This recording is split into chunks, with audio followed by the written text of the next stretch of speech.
ನಮಸ್ಕಾರ ವೀಕ್ಷಕರೇ, ಶ್ರೀಗರಿ ವಾರ್ತೆಗರಿಗೆ ಸ್ವಾಗತ. ನಾನು ನಿಮ್ಮ ಗ್ರಹೇಶ್ವರ ಗಾರ್ಡಿಗೇಂದ್ರ. ದಿನಾಂಕ ಸೆಪ್ಟೆಂಬರ್ 6, 2025ರಂದು ಅಮೃತ ಮಹೋತ್ಸವ ಭವನ, ಮೈಸೂರು ಮೆಡಿಕಲ್ ಕಾಲೇಜು ಮತ್ತು ಸಂಶೋಧನಾ ಸಂಸ್ಥೆ ಎಂಎಂಸಿ ಅಲ್ಮ್ನಿ ಅಸೋಸಿಯೇಷನ್ ಜೆಕೆ ಮೈದಾನ ಮೈಸೂರಿನಲ್ಲಿ ದಿ ರೈಲ್ವೆ ಕೋಆಪರೇಟಿವ್ ಬ್ಯಾಂಕ್ ಶತಮಾನೋತ್ಸವ ಸಮಾರಂಭವನ್ನು ಏರ್ಪಡಿಸಲಾಗಿತ್ತು.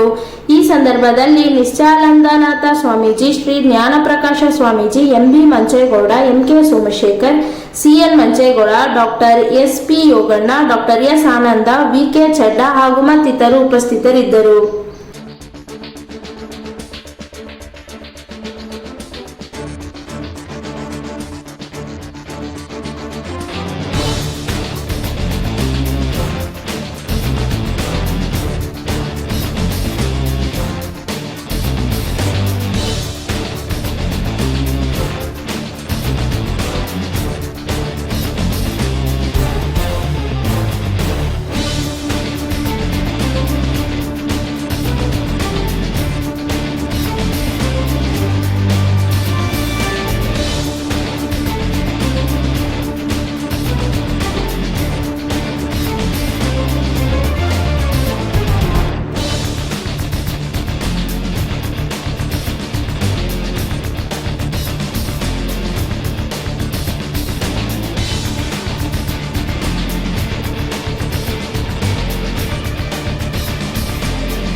ಮತ್ತೆ ಮುಂದಿನ ವಾರ್ತೆಗರಿಯಲ್ಲಿ ಭೇಟಿಯಾಗೋಣ. ಶ್ರೀಗರಿ, ನಿಮ್ಮ ಮನದಾಳದ ಗರಿ. ನಮಸ್ಕಾರ. ಶ್ರೀಗರಿ, ನಿಮ್ಮ ಮನದಾಳದ ಗರಿ. ಶ್ರೀಗರಿ, ನಿಮ್ಮ ಭಾವನೆಗಳ ಗರಿ. ಶ್ರೀಗರಿ, ನಾಡಿನ ಹೆಮ್ಮೆಯ ಗರಿ. ಮನೆ ಮನಗಳ ಗರಿದು ಶ್ರೀಗರಿ, ತನು ಮನ ಧನಗಳ ಗರಿದು ಶ್ರೀಗರಿ, ವಿಶ್ವದ ದೇಶದ ನಾಡಿನ ಗರಿದು ಶ್ರೀಗರಿ. ಶ್ರೀಗರಿ ಶ್ರೀಗರಿ ಶ್ರೀಗರಿ ಶ್ರೀಗರಿ ಶ್ರೀಗರಿ, ನಿಮ್ಮ ಮನದಾಳದ ಗರಿ.